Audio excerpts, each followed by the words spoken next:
আসসালামু আলাইকুম রহমতুল্লাহ। যেখান থেকে আমার এই কন্টেন্টটা দেখছেন প্রত্যেককে মোবারকবাদ। আজকে আমি আপনাদের সামনে তুলে ধরবো যে ব্যারিস্টার ফুহাদ নামে যে লোকটা টাকলা তগড়া জওয়ান, সে কিন্তু বাংলাদেশের কিছু বিষয় নিয়ে ইদানিং এবং পূর্ব পূর্ব মীমাংসিত কিছু বিষয় নিয়ে তিনি সমালোচনার জন্ম দিয়েছেন এবং আলোচিত সমালোচিত হয়েই তিনি কিন্তু মিডিয়া পাড়ায় থাকতে চাচ্ছেন। এখানে আমাদের কাছে যে বুয়েদের ভিডিওগুলো আমরা দেখলাম, সেখানে উনি বিভিন্ন বিষয় নিয়ে কথা বলেছেন। প্রথমত কিছুদিন আগে একটা বিষয় নিয়ে কথা বলছেন, সেটা হলো বাংলাদেশের মুক্তিযুদ্ধ সম্পর্কে। বাংলাদেশের মুক্তিযুদ্ধ সম্পর্কে যে কথাটা উনি বলেন, উনি সম্পূর্ণ রং ইনফরমেশান দিচ্ছেন, জাতিকে রং ইনফরমেশান দিচ্ছেন। এই বাংলাদেশে যখন গত 15-16 বছর আওয়ামী শাসন ছিল, তখন আওয়ামী লীগের যেই প্রবীণ নেতাগুলি ছিল, তারা কিন্তু বিএনপিকে একটা কথা বারবার বলেছিল যে আসুন আমরা রাজনৈতিক সমঝোতায় যাই, কারণ এই বাংলাদেশটা একটা স্বাধীন বাংলাদেশ। এই বাংলাদেশে আমাদেরকেই রাজনীতিত্ব করতে হবে, আমাদেরকে প্রতিনিধিত্ব করতে হবে, আমাদের তরুণ প্রজন্মকে এগিয়ে নিতে হবে। সেই জন্য বিএনপিকে একাত্তরের পক্ষে থেকে একাত্তরে যারা বিরোধিতা ছিল তাদেরকে বলেছিল বয়কট করার জন্য।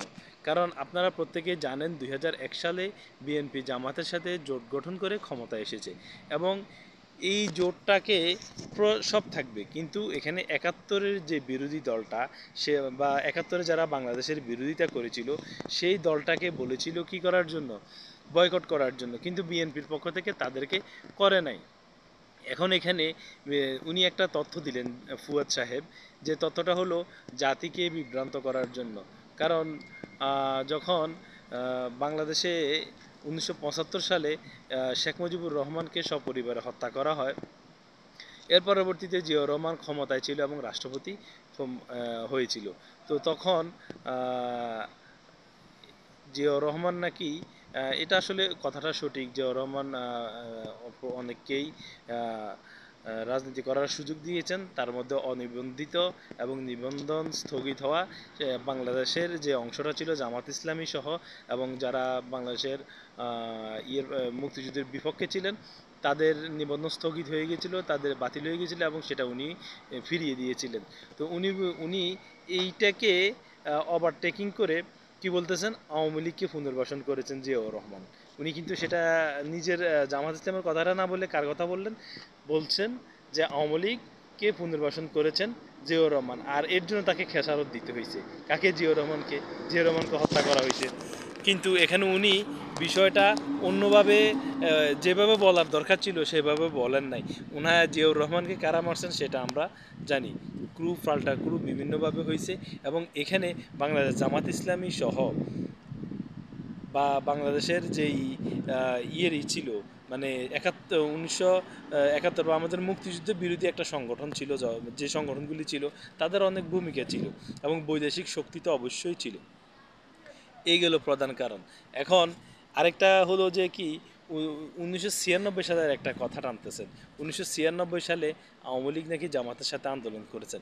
এখন কি বিএনপির সাথে আন্দোলন কেউ করে না বাংলাদেশে? তারা কি সবাই বিএনপির সমমনা জোট? কখনোই না। কারণ জামাত ইসলামের একটা দাবি ছিল তত্ত্বাবধায়ক সরকার, এবং আওয়ামী লীগের একটা দাবি ছিল, এবং ছোট ছোট যে সংগঠনগুলি ছিল তাদেরও দাবি ছিল যে 96-তে তত্ত্বাবধায়ক সরকার প্রতিষ্ঠা করার জন্য। কিন্তু সেখানে প্রত্যেকের একটা জায়গায় উপনীত হয়েছে যে তারা আন্দোলন এই মর্মে করবে যে বাংলাদেশের তত্ত্বাবধায়ক সরকার প্রতিষ্ঠিত হবে। কিন্তু এখানে এখন সেখানে তকমা লাগানো হচ্ছে যে জামাত ইসলাম এবং আওয়ামী লীগ একসাথে কী করছে, আন্দোলন করছে। কিন্তু আসলে প্রত্যেক উদ্দেশ্য এক থাকলেও তাদের প্রত্যেকেরই রাজনীতি ভিন্ন ভিন্ন। একটা তথ্য ব্যারিস্টার ফুয়াদ দিয়েছিলেন, সেটা হচ্ছে যে জেনারেল এরশাদের কথা, এরশাদ সাহেবের কথা। তিনিও বাংলাদেশের প্রেসিডেন্ট হয়েছেন, এবং এরশাদের পতন, এটা এরশাদের পতন সেটা জনগণ করেছিল 90-এর যে গণ অভ্যুত্থান। উনি সেটা নিয়েও তথ্য তোলেন বা বিভ্রান্ত করেন যে 90-এর গণ অভ্যুত্থান আর 24-এর গণ অভ্যুত্থান এক নয়। এবং জেনারেল এরশাদ সাহেবের যে বিষয়টা, সেটা হচ্ছে যে সেটা হচ্ছে যে জেনারেল এরশাদ সাহেব ক্ষমতাচ্যুত হয়েছেন জনগণ দ্বারা। সেটা অনেক নর্মাল একটা বিষয় ছিল, এবং এরশাদ সাহেব এবং হাসিনা দুইজন ভাই বোনের মতো আচরণ করতেছেন। বাংলাদেশের যতটা দলই থাকুক, আমাদের প্রত্যেকটা দলই ভাই বোনের মতো, একমাত্র ৭১-এ যারা বিরোধিতা করেছিল তারা সহ। উনি আরেকটা বিষয় হচ্ছে, ওনার কাছে আমি একটা প্রশ্ন রাখতে চাই আজকে আপনাদের মাঝে। সেটা হচ্ছে, তাহলে জাতীয় চার নেতাকে কে হত্যা করছেন? জাতীয় চার নেতাকে তারাই হত্যা করছেন যারা ৭১ বিরোধী ছিল, কারণ জাতীয় চার নেতাকে হত্যা না করলে তারা ৭১ বিরোধী রাজনীতিকে প্রতিষ্ঠা করতে পারে না বাংলাদেশে। তারাই হত্যা করেছিল জাতীয় চার নেতাকে। এটা জাতির সামনে স্পষ্ট স্পষ্ট স্পষ্ট। এবং যেই কথাটা আওয়ামী লীগ গত ১৬ বছরে বিএনপিকে বলেছিল যে আপনারা স্বাধীনতা বিরোধীদেরকে ছেড়ে আসুন, আমরা একসাথে মিলে রাজনীতি করি, সেই কথাটা আজ ব্যারিস্টার ফুহাদ তার বিভিন্ন বক্তব্যের মাঝে মগজ ধোলাই করার জন্য কথাটা বলতেছেন প্রত্যেককে, যে ২০২৪-এর গণ অভ্যুত্থানের পরবর্তীতে আওয়ামী লীগ যাতে আর বাংলাদেশে প্রতিষ্ঠিত হতে না পারে। আওয়ামী লীগ বাংলাদেশের মুক্তিযুদ্ধ করে নাই। মুক্তিযুদ্ধ বাংলার এখানে মুক্তিযুদ্ধের বাংলার মেহনতি সর্বস্তরের মানুষ অংশগ্রহণ করেছে, এবং তখন প্রধান রাজনৈতিক দলের হাত ধরে, আওয়ামী লীগের হাত ধরেই মুক্তিযুদ্ধ হয়েছে এবং সেটার স্বাধীনতা এসেছে। তাই আওয়ামী লীগ সেটার দাবিদার এবং ফল ভোগ করে। কারণ আওয়ামী লীগকে বাংলার সাধারণ জনগণ ম্যান্ডেট দিয়েছিল। ১৯৬৯-এর সেই নির্বাচনের কথা কি আপনি ভুলে গেছেন?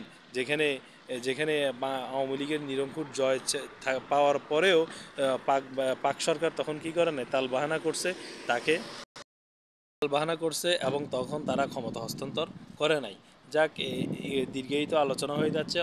যারা আমার এই ভিডিওটা কন্টিনিউ দেখে থাকেন, আমার চ্যানেলটা দেখে ফলো করে থাকেন, আসলে দিদি এগুলি খুব সূক্ষ্ম বিষয়, খুব সূক্ষ্ম বিষয়। তবে ব্যারিস্টার ফুয়াদ সাহেবকে বলি, আপনি যে কথাগুলি বলতেছেন, এই কথাগুলি এখন জাতি খায় না। তার কারণ কি? আপনি মনে করেন যে আপনার একটা বুদ্ধি আছে, টাকলা মাথা আছে, সেটা দিয়ে আপনি মানুষের মগজ ধোলাই করবেন, আর মানুষ এমনি এমনি বুঝে যাবে। মানুষের কাছে কি সত্য মিথ্যার এগুলি নাই। আপনি যেভাবে ঠান্ডা মাথায় খান একটা কাইট কইরা ডেস্কের উপর দাঁড়াইয়া মানুষকে কিভাবে বোঝানোর চেষ্টা করতেছেন, আপনি যেটা বোঝানোর চেষ্টা করতেছেন সেটা মানুষ বুঝে। অতি চালাকি দেখায়েন না। কথা বুঝছেন ব্যারিস্টার ফুয়াদ সাহেব? অতি চালাকি দেখায়েন না। আপনার আরও কয়েকটা কন্টেন্টের, আমি ভিডিওটা দীর্ঘায়িত হয়ে যাচ্ছে, আপনার আরও কয়েকটা ভিডিও এবং কন্টেন্টের এবং বক্তব্যের প্রতিবাদ আমি করব। অবশ্যই জাতিকে আমি সেটা তুলে ধরবো। ধন্যবাদ, আজ এই পর্যন্তই। আল্লাহ হাফেজ, আসসালামু আলাইকুম।